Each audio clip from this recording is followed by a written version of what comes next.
So guys, welcome to our channel once again. In today's video, we have here these 10 questions to answer on the topic metals and their compounds. So guys, this video will be about aluminium.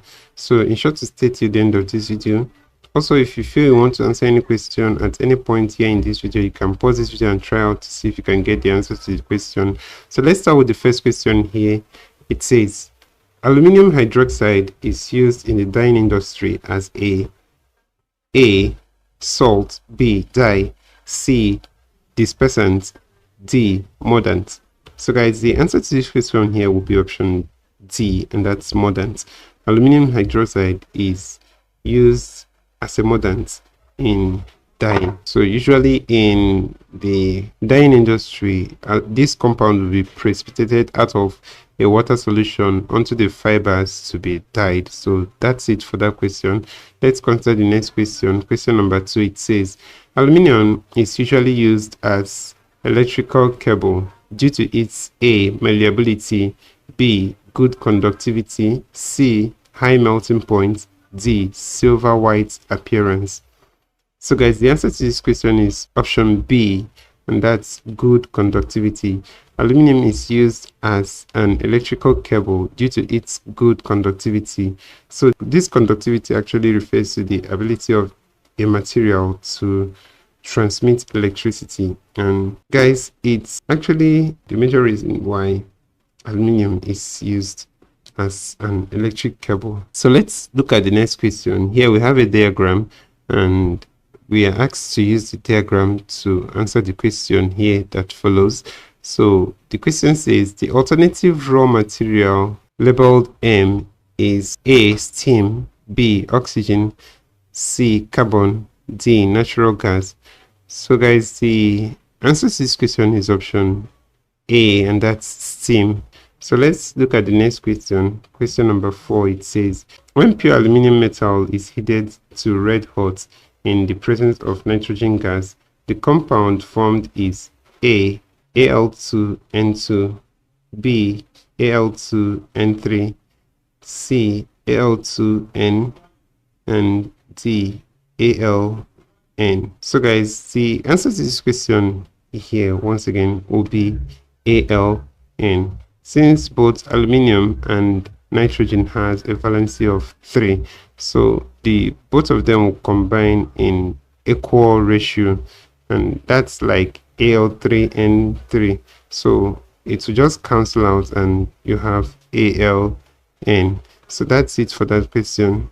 And let's consider the next question, and that's question number 5. It says the following methods are used for metal extraction except A, reaction reduction, B, electrolytic reduction, C, thermal reduction, D, chemical reduction. So guys, the answer to this question is option A, and that's reaction reduction. Reaction reduction is not a process used in metal extraction. So that's the answer to this question, guys. Let's consider the next question. Question number 7. It says which of the following will have its mass increased when heated in air? A, magnesium, B, copper pyrites, C, glass, D, helium. So guys, the answer to this question is option A, and that's magnesium. Magnesium has an increase in mass due to its reaction with atmospheric oxygen to form magnesium oxide, and this will clearly have a greater molecular mass, and hence the overall mass is greater. So we'll notice that helium, being a gas, will just have an increase in volume, but then there won't be any significant increase in mass, but rather the density reduces to counter the effect of the increase in volume, whereas copper pyrites and glass will probably just melt and will need a little of extra effort to react with air, but magnesium actually readily reacts with air, so combines with oxygen to have magnesium oxide. So that will be the answer to this question, and that's option A here, guys. Let's look at the next question. Question number 8 here. It says a metal rod burns less readily in air than finely divided metal because the rod has A, different chemical properties, B, protective oxide coating, C, smaller surface area exposed. D, larger surface area exposed. So guys, the answer to this question is option C, and that's smaller surface area exposed. The rate of chemical reaction actually varies directly to the surface area of the solid reactant exposed. So the rod from a metal has a smaller surface area exposed than the same mass of the finely divided form of the metals. So guys, option C will be the answer to this question. Let's consider the next question, guys. Question number 9. It says gypsum is a calcium compound with which chemical formula? So which of these is the chemical formula of gypsum? So I believe from the options here, you must have guessed rightly the answer to this question here. So guys, gypsum is actually a hydrated calcium sulfate compound with the chemical formula CaSO4 2H2O.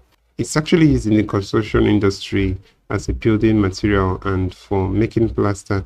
So guys, actually, even if you're not quite sure of the answer to this question, knowing that gypsum is actually a hydrated calcium sulfate, so being hydrated, the only hydrated compound here is actually this calcium sulfate hydrated. That's the option A here. So that's CaSO4 H2O. So that's it for that question, and the answer is option A. Let's go ahead and look at the next and the last question here. Question number 10. It says the complex salt formed when aluminium dissolved in sodium hydroxide solution is A, NaAlOH4, so B, Na3AlOH4, C, Na2AlOH3, and then D, Na4AlOH4. So guys, the answer to this question will be option A here. When aluminium is treated with dilute sodium hydroxide, it forms a salt actually called sodium tetrahydroxoaluminate, and then also a hydrogen gas as well. So guys, the compound sodium tetrahydroxoaluminate is option A here. That's NaAlOH4. So guys, that will be all for this video. If you enjoyed this lesson, please give it a thumbs up. Don't forget to subscribe to this channel if you're not yet a subscriber. Also, if you have any specific question regarding this video, you can drop your question on the comment section below, and we'll ensure to give you a response. So guys, we also want to encourage you to join our YouTube channel community. So guys, that will be all, and thank you once again for watching this video. See you on the next one.